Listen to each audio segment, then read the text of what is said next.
Welcome everyone. Today I'm going to be talking about ethical issues in providing payment for HIV and drug use research. My background is I was trained as an epidemiologist, and I became interested in payment because of some of the issues around payment that were occurring at a study site where I was working at in Peru. And I saw how much the impact of free medical care kind of incentivized different people to go in different studies versus other studies. So it got me thinking about payment and the impact of payment on research. So I want to go over a case study, tell you a bit about my personal interests, some of the literature on how payment is being used in research and why should we care, and then some potential solutions. Here's a short case study. We're conducting a HIV cure study among positive injection drug users who may not directly benefit from participating in the study, and then for more information you call this number. So you can imagine that you're a potential study participant, an HIV positive injection drug user going to the clinic where you get your HIV meds, and you read the study flyer with this text, and then you make a conscious decision as to whether you're interested to learn more or not. And then most people, when they see this, they might think, what's in it for me? What do I get out of this? And then I'm going to ask you your perceptions of this based on adding a few more details. So here's the base case where I just told you. We're conducting the study. In the first scenario, I'm not giving you much information. I'm saying that to join the study, I'm going to give you $0. What do you all think about that? Does that seem fair? So if it doesn't seem fair, what is a good number that we should provide? A good payment amount? Among those of you who said no. Oh, I don't know that question. I was hoping you would let us know. Okay, okay. Any guesses? Or something that, yeah. I'm wondering, do they have to choose either agree or disagree? Because I'm the type of person who So if you agree with what I said, and I'm saying that 0 is what we're going to pay someone who's participating. If you disagree, like a few of you raise your hands, then... And it would they have to go off medication? Like they have to put themselves at risk theoretically, right? Versus just like blood So right draws. now, we're just looking at this base case. What is this, touchscreen? It is a touchscreen. That's weird. Oh. Yeah. So no additional text. So we don't know this, and we don't know this right now. Okay. You're just looking at this case, no additional text. I'm saying $0 is what I'm going to provide. Is that okay? And if not, what's okay? So you're shaking your head. What's okay? What's an amount that's okay? But I don't know, because Okay. I don't know what else you're doing. Okay. I don't know how long it is. I don't know if you're sleeping. Okay. Yeah. So But now they we're need adding this something. information. We're saying, okay, a biomedical multiple visit 2-year study among blah, blah, blah, blah. We're adding that information. With this information alone, I'm saying, okay, now I'm going to give $5,000 to participate. Is that fair? I still don't know, like how many times are you going to, I don't know what the study's about, so I can't Okay. assess it. Okay. Well, would it make a difference if I provided this additional information at the bottom?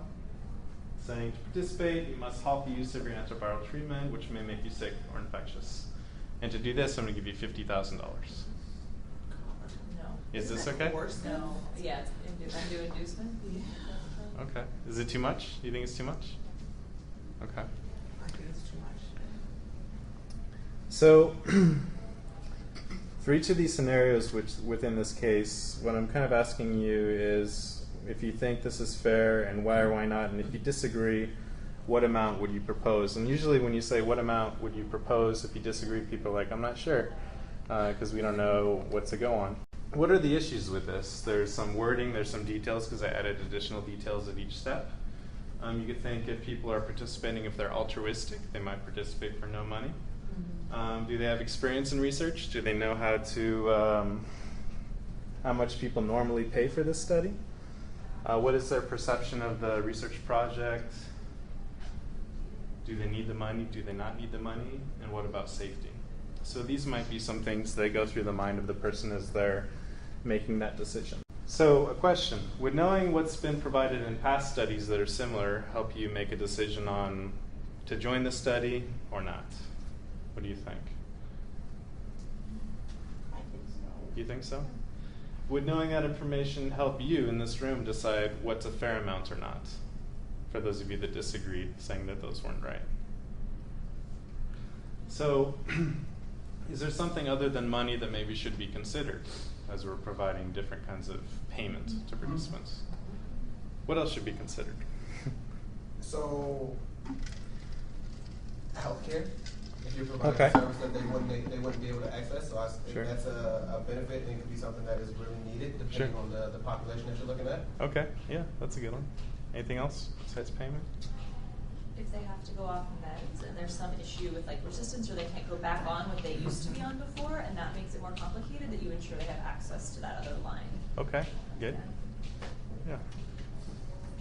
So, and if your role changes, so everyone at this table, you might be a researcher, I don't know, raise your hand if you're on an IRB, if you sit on an IRB. So if you're part of the IRB and you're thinking about what kind of payment to provide to people in this hypothetical study, does your perception of payment change based on if you're on an IRB or if you're wearing your investigator hat? Or do you think it makes a difference if you're a participant considering this versus if you're the PI of the study or a sponsor? It might make a difference. Well, it should, because they're all different hats. They're different hats. But in most cases, among all of these hats, we don't really know what's the right amount to pay somebody. At least I don't. I don't know if the NIH has an official opinion on this topic. Not really. Yeah. I think, studies really depend on local conditions and people use different benchmarks. I mean, when people are trying to avoid undue inducement, they think about things like transportation or hours lost from work, although you can have a wide variety of wage rates. Mm-hmm. And then if you're thinking about what's been provided in past studies, where would you go to find this information? Previous studies. Previous studies? Okay, where would you go for that? I know you probably have to reach out to people who've done this before, but again, that's completely arbitrary in what they said. Okay, okay. Well, in my discipline, we always put it in the first big study paper. It's always in there, so in journals. For payment? Yeah. Oh wow, you're in an innovative institution then. For qualitative, we always put what we pay the participants. Yeah, like in social science tradition, we always put it in there. Okay. That's not always. I just see it When a I'm lot. a reviewer and they don't put it, I'm like, what was it? Yeah. So there's not a lot of requirements in journals or even on, if you think about clinicaltrials.gov, which is supposed to have like this full open reporting, it's not even required there. So sometimes it's hard to find this information, and even if you go through the individual paper, you might not have it in there. If you go to the PI, they might not remember because their study coordinator might be in charge of that part. It's always in the IRB, though. It's always in the IRB, but it might not be easy to find it in the IRB application because it's usually not a separate field, searchable field, at least electronically. Yeah. So you could go through the reams of paper in the IRB applications to find it. Yeah. What is the main question or concern with payment from an ethical and regulatory perspective? The regulations instruct IRBs to minimize possibility of coercion, undue influence during consent, but neither the common rule or FDA regulations connect payment with coercion or undue influence. And payment is discussed in the OHRP, FDA Information Sheet and FAQS, but there's not a whole lot that's in there. We have to ask ourselves, when does compensating subjects undermine informed consent or parental permission?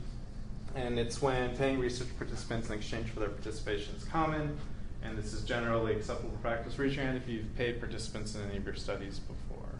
So it's normal. This is normal practice.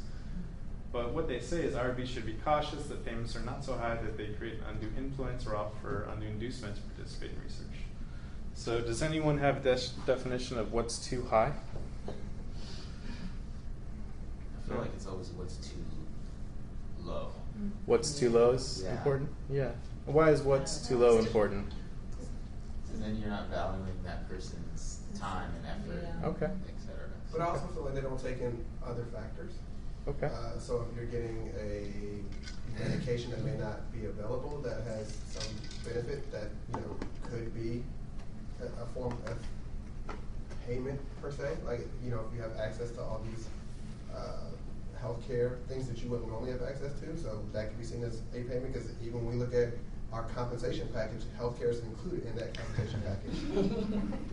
Right? Like the So it's faculty you do this compensation package, Yeah. and we're giving you all this healthcare that includes your compensation package. Uh-huh. So, you know, even in what we do, it's considered a form of payment. Mm-hmm.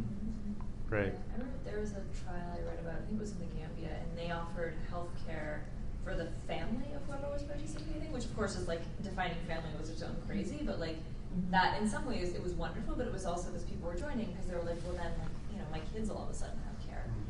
Mm-hmm. That's interesting. Yeah, interesting. Okay. So we talked about too low, we talked about too high, but we don't really know what means too low and what means too high. Well, it depends so much on the study, right? I'm Okay. not paying someone $5,000 for a qualitative interview, but if you're Okay. I don't know. Also, like, in NYC, we give Metro cards, Okay. or we build the Metro card into the incentive. So, like, the incentive depends on kind of what you're going to do with their transportation costs. Okay. So we made a decision that $5,000 is too much for a qualitative interview. So we have a definition of too high for this one case. Raise your hand if you agree with that. $5,000 is too much for a qualitative interview. Unless it's a like year-long life history or something. Okay, so maybe it depends on the qualitative God. interview. Open it up. Okay, yeah, that's good.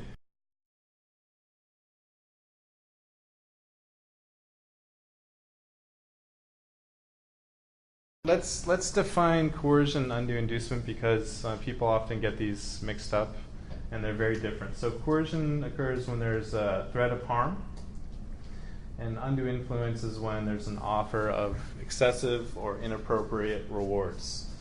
So is coercion a problem in payment? What do you think? Coercion is a threat of harm. Is coercion a problem in payment usually? I think we debate this in my lab all the time. Okay. Because like when you said taking them off, that they have to go off their meds, and you know they might get a placebo or something. I feel like that is like that can cause implicit harm. Okay. You know, so we go back and forth about this all the time. But like technically, no.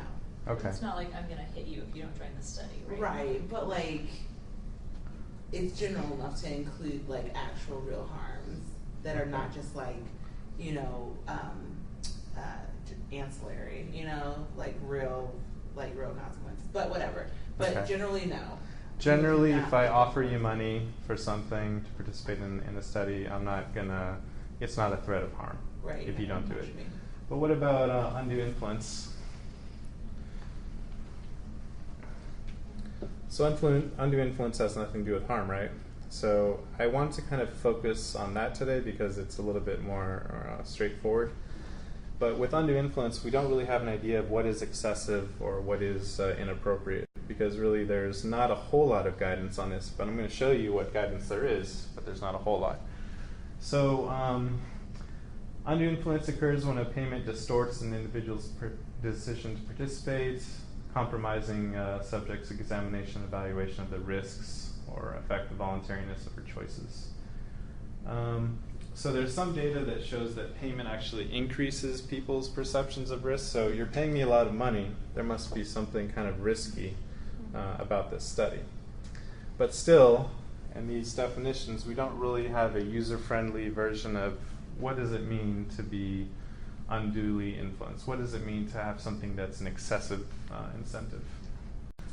The IRB independently determines the risk in any study to be reasonable, and for most people, participating will not be a bad or unreasonably risky choice. If participating in a study were unbelievably risky, then maybe something is wrong with a risk-benefit analysis that the IRB is kind of reviewing. So, as the IRB determines if risks are going to be reasonable, it doesn't eliminate the risk of payment entirely, but it should diminish some of the concerns around payments. So for most people, being influenced by payment will not raise concerns about undue influence. Let me tell you about the 3 major payment categories. Have you seen these before here at RETI? Okay. So there's reimbursement, and there's compensation, and there's incentives. There's their own ethical issues around reimbursement and compensation. and if different people should be paid different amounts for participating in different studies. So I think we were talking about this earlier today. If you have a neurosurgeon and you have a person who's living out of their car for participating in a study, should they receive the same amount? Should they be reimbursed the same amount? Should it be based on their salary? Should it be based on their time? Is everything else equal? It's difficult. Can I ask you a quick question? Yeah. So I've done a number of studies, and actually you're dealing with this too. I've never paid providers, like medical providers, and only and it's interesting. I hadn't thought about it. That was just the model I had seen. That was what I had done, and then it was only just in the last 6 months someone who's a full professor brought it up. And it was like, oh, but you have. We're just submitting a proposal. And she's like, oh, but you have to. And I was just wondering what you've seen, because I've almost found it more insulting when I'm like, especially when I was a grad student, I was like, here's $25, and they're like, oh, so paying them versus not paying them? Right. So like paying because I do interviews with clinicians sometimes, so like as an MD. Mm-hmm. So and then maybe it'll just come up later, but like how to think about it if it's sort of the other. So Right. you said the neurosurgeon, I thought of it. So something. Yeah. Thoughts on that? And in that same study, are you paying other people to participate, or is it just among physicians? For the studies we've done with them. There was a second arm with adolescents, and we paid the adolescents. Mm-hmm. Yeah. But not with the providers.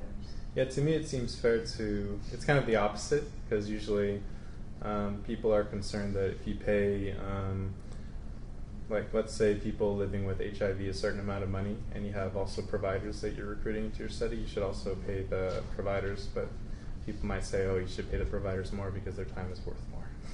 So this is the opposite way. That's just what people say. It's not what I say. This is the opposite way, where you're saying that you pay maybe patients or other people, and then should you pay physicians? And I would say yes. I think they should also be treated equal in the opposite direction. Yeah, that's interesting. But there's another way to look at it in terms of the ethics of being in a provider profession. I'm a licensed clinical psychologist, so not necessarily this example, but this kind of thinking comes up just in terms of, for many professions, the laws at least begin with a codification of the ethical guidelines for the profession. And so there are certain guidelines to benefit the public, Mm-hmm. which is not something that a person off the street is obligated to do. Mm-hmm. Yeah, I mean, I could tell you that in the study that we're doing right now with interviews among different stakeholder groups, we have patients, providers, caregivers, CBOs, and another group. We're paying everyone the same, just because we thought since everyone's doing the same thing, they should be receiving the same amount. But not everyone feels that way. Not everyone feels the same way. So, I guess this speaks to the study you said. What about the instances where you're interviewing a clinician at a CBO while they're on the clock? So are those issues important to think about? Because then they're getting payment on top of payment. Mm-hmm. Sure. One of the things that we're doing is, since we don't want to interact with people's work schedules, even our group of people who are living with HIV, we're doing it after 5 p.m. Doesn't mean we're going to catch everybody who's not working at that time, but that's how we're doing it. But yeah, I think that's something else to consider. And there's also financial and legal issues with that. Can I receive extra money? Who do I need to get permission from to participate? That kind of stuff. But is it really extra money? So if they take an hour to talk to you, they still have to do what they would have otherwise done in that hour. They're probably going to have to stay later. So it's not like Maybe the work that they had to do went away. Maybe it depends. Right. No, So if you're giving someone $5,000, is that extra money? Well, Or $10,000? No, that is $100,000? But Or if they I may give be someone a public $50 employee is going to have ethics guidelines that limit the kind of compensation they could get in a Mhm. situation like that. Sure. Especially for duties, for something that's related to their duties. Sure, yeah. And if someone is on disability and I'm trying to pay them $650, maybe that's over the disability limit from any one point. And that's going to push them over, and they're going to be like, I can't accept that. So those are interesting. Reimbursement, compensation are interesting, but I wanted to focus on incentives today. Because I think they're more ethically problematic than the other. Incentives are everywhere. Sometimes they're acceptable, sometimes they're not, based on what we think. Sometimes you pay and sometimes you get paid. For example, if you do well and you get a bonus at work, or sometimes you have to pay a toll to skip the traffic on the freeway. So sometimes you pay, sometimes you get paid. And in real life, incentives are very different than in research. So in research, we usually talk about the participant getting something, but in real life, you might pay for a kidney transplant, or you might pay for someone to sit on jury duty for you at times if this works, if it could only work. Does anyone know this famous cartoon? Sorry, it's hard to see. It's sunny today. So when most people think about incentives, they think kind of dirty backdoor deals. And this is a famous anti-vax cartoon with Rick Perry and about HPV vaccine. So Rick Perry is, accepting money from the pharmaceutical company to get all the little girls injected with this sex vaccine. So it's a famous anti-vax cartoon. And this is what a lot of people think about when they think about incentives. Now, my initial interest was when I was doing a clinical study in Peru of HPV vaccine at a site that was very popular, so there was a lot of clinical studies going on at the same time. There was 3 studies, very similar studies, paid by 3 different groups, 3 different sponsors, and you can see here what the participants received in each study. And one thing that I circled is that in study 2, kind of like what you mentioned in Zambia, I think, earlier. The Gambia, sorry. No, that people received all of these things, birth control, wart removal, lubricants, STD treatment, and they received medical attention for themselves and also for their family. So there's nothing wrong with fast recruitment, and I think most people would agree with that, but looking at study 2, an offer of something that people might consider hard to turn down, especially if you don't have access to medical treatments. It might not be by itself coercive, but it may be undue. This incentive right here, medical attention for the participants and their family.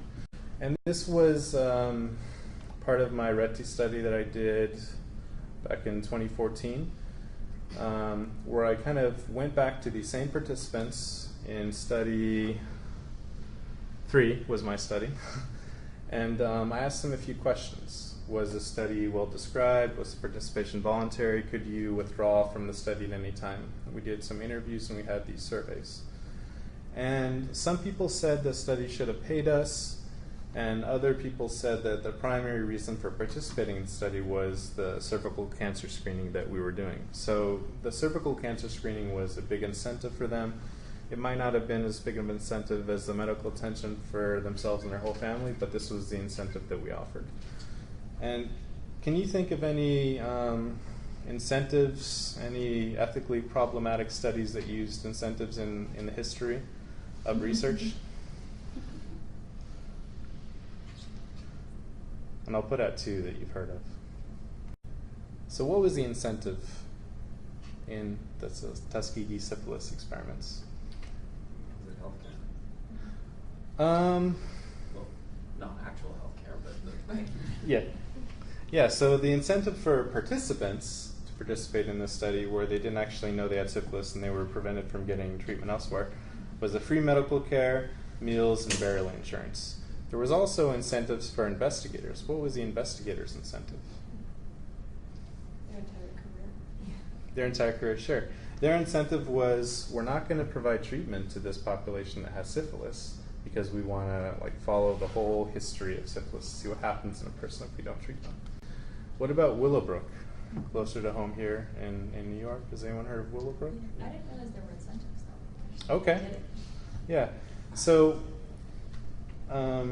these are the issues with Willowbrook. Children with intellectual disabilities were intentionally infected with hepatitis. And the PI of the study said, hey, they're going to get hepatitis anyway, so we're just providing them hepatitis in a controlled way. And there was long waiting lists to get into this facility. So what might have been an incentive for parents to put their children in this study? Get into the school. Get into the school, sure. If you consent to the study, you get to have your children in this school, which is the only school of its kind at the time. So yeah, we're going to feed them this sludge that has fecal material in it to give you hepatitis, but at least they get to come here to your school. What about incentives in research? What are incentives? Incentives are money, snacks, healthcare, and gifts. They're a way to encourage participation. They're very common. Sometimes the amounts can be high. Sometimes incentives can skew the sample selection. Some of these look good, huh? I'm just looking at his face reading these things. Oh, you want to participate in the $17,000 sleep study? It doesn't look bad. Can we get to sleep? Can we sleep?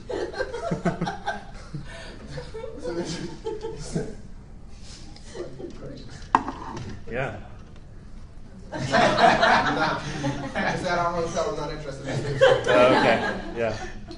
So, I mean, I've participated in studies in the past that offered pretty high incentives.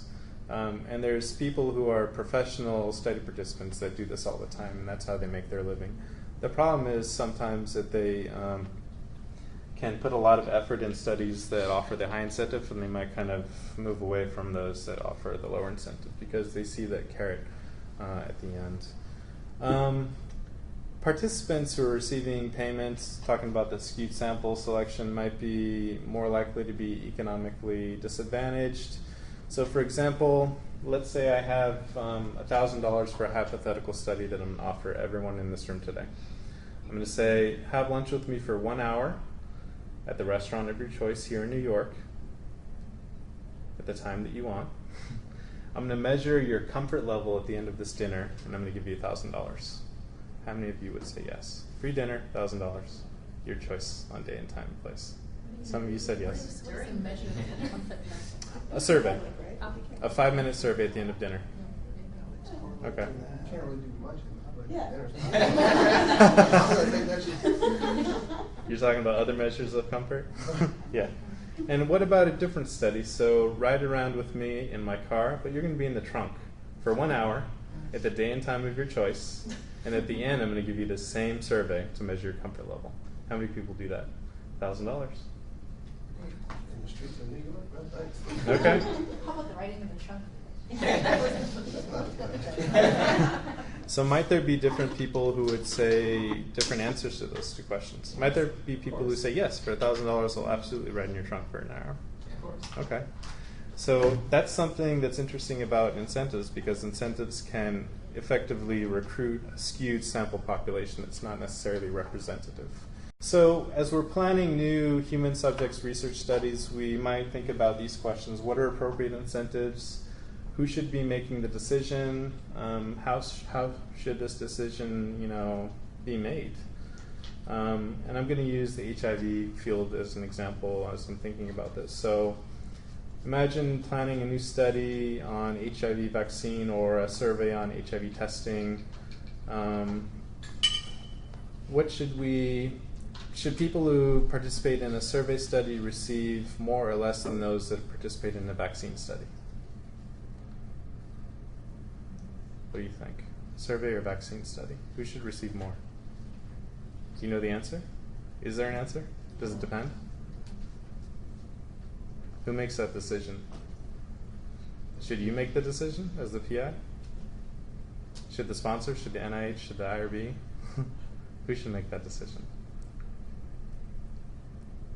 So I think the decision can be hard, and one issue is that there's not a lot of transparency in what we pay people, and there's not a lot of reference data. We were talking earlier at the table that sometimes the decisions on what we provide for incentives and studies are based on history. That might be the strongest indicator.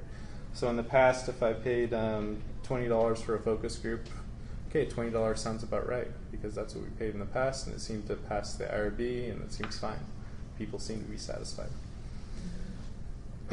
So it could be based on what's been provided in the past. Maybe it's based on how much funding there is in the project, what your budget is. Maybe it's based on guidelines, or maybe it's based on participant and research factors, maybe the minimum wage income in the place where you're doing the study, local costs, salaries, healthcare access, all these kinds of things. So we have few incentive data. There's no public record of incentives. It's not easily searchable through the IRB. We talked about this earlier. You could search by paper, but there is no, right now, software that IRBs use that you can specifically search for the payment item. Now there's a few examples where payment is kind of standardized, and that's in South Africa and Brazil. So South Africa has a standardized payment amount for different kinds of studies, and Brazil actually prohibits payments. Yeah. So I was going to say, because I work in South Africa and Swaziland, the Swazi government actually prefers that you not give people incentives at all because it prices the Ministry of Health out of the ability to do their own research. And that's because of what's happened in South Africa. Like, you can't do a study for less than like 150 rand in Cape Town. So they don't want to be able, like, be pushed out of being able to do their own research by NIH funded PIs. Sure. I mean, let's say that we start paying people to get HIV testing, and then that money runs out, and then you go to the same person after, you say, hey, would you like to get an HIV test? And they said, how much are you going to pay me for this test? You're used to it. Can't take that away. So the Belmont report, which you might have, did you guys review that here, or have you heard of it? Heard of it? You didn't review it? Okay, so it states that undue inducement in research must be avoided, but this report is, over 40 years old, and people haven't really figured out what an undue inducement means, what it means. How do I use it in my studies? So experts note the importance of incentives not to be undue, but really what it comes down to is I'll know it when I see it.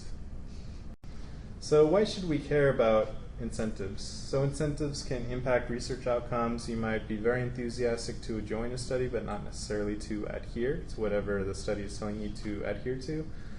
You have professional research subjects, which we mentioned before, and in certain studies there's been results that have shown that they can fabricate or conceal information to become part of that study. Now we could think of different reasons why they might do that, but an incentive or payment might be one of those reasons. And then there's research studies monetizing acts such as HIV studies, HIV testing. There's some publications that report incentives and payment, two famous studies by Dickert and Grady, but there really hasn't been anything that's been done since 2005, so time is going by and we still don't know a lot about this. And there's a lot of variation in payment, even in the same study at different sites. And most of the time you're not really required to report payment, which makes doing like a review of payment difficult. So how do we make decisions on incentives? I would say that in the perfect world, the study team engages the potential participants beforehand. They might engage a community advisory board, find out about what kind of incentives people want to join a study. Maybe they don't want money, maybe they want healthcare, maybe they want something like we provided sarongs and coin purses in one of our studies after we talked with participants. We could review previous studies and contact the PI, since a lot of papers don't actually report incentives, and this is really a lengthy process for that reason. But I think that in the real world, how we make decisions on incentives is we make the decisions quick, we have deadlines, we need to submit a budget, we have a lot of other things going on that maybe incentives are not at the forefront of our thinking of what's important. And maybe that depends on the budget, the beliefs, and the standards. And IRBs might review incentive amounts proposed by investigators, and they could approve or deny, but usually they won't really give too much input on the incentive issue unless it's something that they think is crazy, based, again, on their experience. This has been my experience in the IRB. And the IRB might also rely on the investigator to do their due diligence and find out what is fair for a particular study. So there might be kind of co-reliance, the investigator on the IRB and the IRB on the investigator for thinking about what's appropriate to pay. Here's a worksheet at an Ivy League institution, I won't mention which one, that the IRBs use to evaluate payment. And I want to highlight one part. The amount of payment of the proposed method and timing of disbursement is neither coercive nor presented undue influence. So again, they have this here, they're thinking about this, but when I see this, I don't have an idea of where to go. What does undue influence mean? What does coercive mean? Does anyone have an idea about that? How you check that box or not? I feel like in the past it's been, I say this is the incentive, this is the justification, we feel does not do undue influence, but again, that's we feel. Mhm. And I would be going, I see that they addressed it. Uh-huh. I feel like the red flag is there's just the incentive, but there's no justification as to why this isn't. And then therefore maybe I should check that box and say something's fishy here, but there's not the critical analysis of that. Sure. I think it's also a lot around the language. Like we now oftentimes will say, we're giving them this amount in order to reimburse them for their time, right? And so it's we're doing the same thing. We're providing an incentive, but we're just saying it's like to compensate them for the time spent talking to us versus like to get them to talk to us. Right. And how do we make that decision on what we think is best for paying them for their time to talk with us? You mean the amount of money? Sure, yeah. I mean, it's interesting. I've always just sort of asked, like, because I worked a lot with adolescents, so I'd ask providers, you know, this is what we talked about earlier, like the last study, what did they pay? I mean, it's really just sort of going off of that, and then making sure, and a lot of it is just sort of like my own personal, like, some people are like $20, I'm like, that's not enough. Like, you know, so a lot of it is just sort of a gut feeling coupled with what's been done. But it also depends on the population, because remember Alexis Ross? Oh, yeah. You know, she had a sex worker study, and I completely agreed with her compensation because, you know, she was like, you also have to think about the circumstances and the population and what might be undue influence for that specific population. Mm-hmm. What did she pay? Did she pay for time? $30 for a 30-day diary. It was 75 cents per each questionnaire that happened twice a day, and then $20 per weekly interview. Yeah, But- for all 5 though, right? Yeah, no, it was per weekly interview. I thought she no, was she 30, paid- it was 30, like 31 and some change a month. Yeah. So I think- But I think it was a week if you add up the math. Because if you're doing $75 twice a day, that's $1.50. No, but what I'm saying, So I she did think it's $5 a 5 week. in-person interviews. They But it was, used them. the total was like $30. But Yeah, anyway, the total was $30, and, you know. And that I seemed thought- fair? I do diary studies, and I would never pay that little amount of money, you know? Okay. So I thought that was really interesting that she critically thought about what would be undue influence in this population. So maybe it's too little what she's paying. Since you said you would never do it for that. Maybe. I don't work with sex workers. See, that's what I'm saying, like, I don't know. Okay. Okay. But yeah, I think it's interesting that the precedent is quick decision making and what's been done in the past. So like it's related, but so I've taken scientific writing and grant writing training courses, and the structure is very good. She's like, the reason you write the way you write is because you read articles by other people who you thought were smart, and they write from people who they thought were smart, but they have no basis in actual writing of English. And so it's kind of like this. It's just like, that's what they did, and this is what we think, and it's just like, versus, you know, somebody taking the time to critically examine Mm-hmm. the parameters of the study and then creating a structure as a guide. Okay. That's interesting. Yeah. As a reviewer, since I have more influence, I guess, over that than over individual studies, I always, quite often you will get, we provided X compensation, and it's, particularly if it's a foreign study, who knows what the exchange rate is. So I always ask them to provide a metric. So if you give somebody 150 baht in Thailand, for example, which at one time was the daily minimum wage, that was a metric. And so I asked them, this doesn't have meaning for me. How does this relate to something, particularly in a foreign study where you don't really understand, does this relate to a common day wage for a laborer, if you're basically going to disrupt somebody's entire day? But I always ask for something. And this is a review of when I'm a IRB or reviewer, as grants a journal reviewer. Oh, okay. I think that's great that people are actually asking that question. Well, because you're trying to see if there was, still there's the question of fair compensation is an open question, but you want to be able to think about that and make a judgment in terms of, Now, many other details related to human subjects often are missing as well. Mm-hmm. Thank you. So we talked about clinicaltrials.gov and how they don't report payments. And I don't know if anyone knows a lot about the final rule, if there's anything about payment in there, but I haven't seen anything about payment in there. So I don't think this is something that's going to kind of be resolved right away. So actually, John, you were talking about maybe like a framework of how to think about this. I'd like to think about that as well. So how do we try and solve this issue of what's appropriate and the problem of payment in research, at least related to HIV research, which is something that I think about. So we might try and talk to investigators and IRB members and ask them how they think about incentives, talk to participants who participated in research in the past, what they think about experiences that they had where payment was fair or was unfair, or if even incentives make a difference in their consideration of joining studies at all, because maybe we don't actually have to think about this as a problem.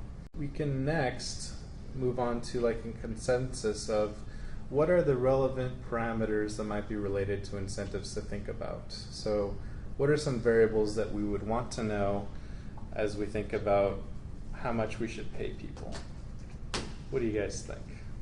And I broke this down into context, features of the research project, and of those two. So can you think of any variables that might be relevant to consider when making payment to people? Yeah. Well, I mean, with the example of that study, so those sex workers were very marginalized and engaging in sort of episodic sex work to get by that week, to buy certain things. I mean, if I'm working with someone who might make $5,000 to $10,000 a weekend, $30 is not going to like sway them as to whether they're willing to talk to me about their experience of being a sex worker. Maybe especially if you have to take time away to do this, where you could be making the money. So establishing. I was going to say, it doesn't exactly provide a metric, but I think the concept of respect is really important. Like, I'm getting a lot out of this, so what's a respectful amount to offer you? Like, I literally couldn't do this if I didn't have the information that you're about to give me. So what's a respectful amount that I can give you that kind of speaks to what, like, everything that I'm getting out of this and what you're giving? I don't know what that number is, but Yeah, and do you think that respectful amount might depend on income, like local income, or do you think this is separate? I mean, yes, in that if I'm in a country where 2/3 of the folks are living on $1 a day, I'm not going to offer $50, but the people I'm talking to have expertise that I don't, and that's obviously valuable. So it doesn't really matter if they're a domestic worker or a sex worker or a professor, they know something that I need to know that I value. Right. Okay. Well, here's some of the ones that I came up with. So, like, context, features, location, income. Respect is not here, but it's a good one to consider. I might put that in here. Features of the research itself. What's the condition under study? What's the population? What are the risks, burdens, and benefits? And then for incentives, what are the various types of incentives that we provide? Might be payments, how often, is it given in the beginning, at the end, all at the end? So people might go through things they don't want to get that cash at the end of the study. Is it something that's going to be reimbursed? And once we know what might be the key variables that people think are relevant to making decisions around incentives, then we could develop vignettes and kind of vary those variables in a certain way. I'm going to show a vignette right now. This is actually, we had a biostatistician work with us to think about a Delphi panel. Has anyone done Delphi panels before? So we would work with a Delphi panel with stakeholders from the different groups I talked about before. For HIV, it would be people living with HIV, it would be IRB members, and it would be investigators. And they would be on this panel, and they would receive a vignette like this. And once they read this vignette, they actually make a decision on what's relevant, what's important, what amount is appropriate. So they get kind of a vignette, which is a hypothetical study. varying these variables, which we would come up with collectively with the different stakeholders. And then at the end, we would say, would $500 be an appropriate incentive for you to participate? And they would say yes, or they would say no. And if they say yes, then we go up the scale, would 5,000 be? And they say yes, or they say no. And then, we go from there. And then once we have all this information, we have the data from the literature, we have the data from the vignettes, we put all this stuff together, and then we try and develop a framework or a tool with new investigators. So they would propose an incentive for their study, and then they could kind of look to this data, what's been provided in the past, what the Delphi panel says is appropriate, and then we can see if they actually changed their mind based on the previous data, if it makes a difference. It might make a difference, it might not make a difference. What are the benefits of doing it that way? If we have kind of more data, if we have a tool that could actually aid decision making in human subjects research, we could report results of this tool, we can make it available to everyone. It could actually empower participants and community leaders to perhaps negotiate payment when they're not engaged by investigators in the first place. And we'll also understand what they actually want and need to participate in their research, so it can make our research more effective. The data could also be used in IRB applications and also to provided to sponsors for budget considerations, and it kind of helps us move towards full reporting. An incentive database could also be used to analyze the impact of incentives on recruitment and retention to ensure that we have actually a good return on our investment. Maybe we're paying too much and we're wasting money. Maybe we're paying too little and we need to put more towards there. But once we have data, we could actually look at the return on investment. And then we could discuss what incentives are appropriate, using kind of empirical data to drive theoretical discussions on what's appropriate, what's undue. What are the risks of having this data available? Transparency means access, and some participants might say no to your study because they can look and see what's been provided in other studies, and they say, you're not, doesn't pass muster, you're not giving me enough, the going rate is not enough. And underfunded studies might not be allowed to proceed because their incentives or payment offered don't actually meet the criteria for appropriateness. And this would affect a lot of research. Yeah. I want to go back to how you did the Delphi study. Was this a classic Delphi study that was iterative, where they had to reach consensus at some point, or was this that rather large class of modified Delphi studies? Modified. Because I'm thinking the iterative part of actually a classic study would be, in some ways, even more useful, because you'd see where you started and where you ended up, or could you end up? Because there are probably situations where there wouldn't be consensus. Mm-hmm. I mean, another way to do a vignette study would be, I don't know if you're familiar with the lens model. Mm. The lens model is you have lots of vignettes, not necessarily a lot of participants, but it's also another exercise in policy capturing. But you're looking at individuals, and you're looking at variation across individuals. You usually have a lot of vignettes. It's labor intensive. Mm. You'd really have to think of an incentive to get people to do it. Mm-hmm. But you'd be able to look at, if it's, depending on how it's set up, you often can look at within as well as between subject variation depending on the circumstances. The Mm-hmm. idea is that you do representative sampling of your stimuli, the factors that were in your table. Mm. Because something, I think the one issue is that there's probably going to be variation, and in any kind of group situation, you run the risk of some kind of group think. I mean, you'd want to Mm-hmm. probably run this multiple times, for one thing, Mm-hmm. to see if you get stability in terms of your outcomes. Okay. I mean, I think there's just an issue in terms of these, for people to use these data. Some people probably are going to interrogate the data Sure. in terms of the variation, Sure. and the different ways of capturing it. Okay. Yeah, maybe I could talk with you a little bit more about that after. I have some of it written out. Some details. Thank you. We're almost at a close, 2 minutes before. So if you don't buy my arguments about any of this, why payment is important, it's okay, because this is being studied by the HPTN. PCORI, we submitted an LOI to them, and they were very interested, and now the full application is under review. And then I submitted a review of payment and HIV research to IRB, so IRB is also interested. And then there's a payment working group at Harvard that's making a guidance document around payment research. So there's a lot of people that are actually important thinking about this problem.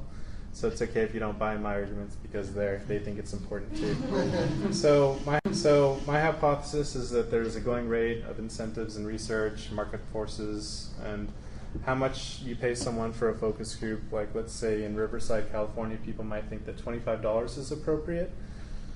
And then outside of research, it's very different. So if you take a short trip from Los Angeles to New York City, oversold flights, people might pay you certain amounts, like let's say here, $200 plus a flight. We're oversold. If you get off, you get this amount.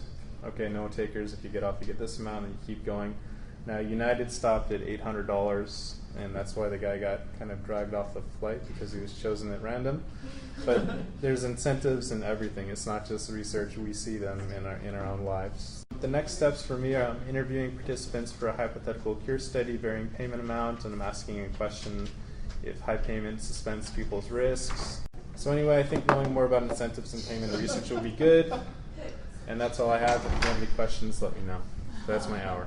Thank you. That's awesome.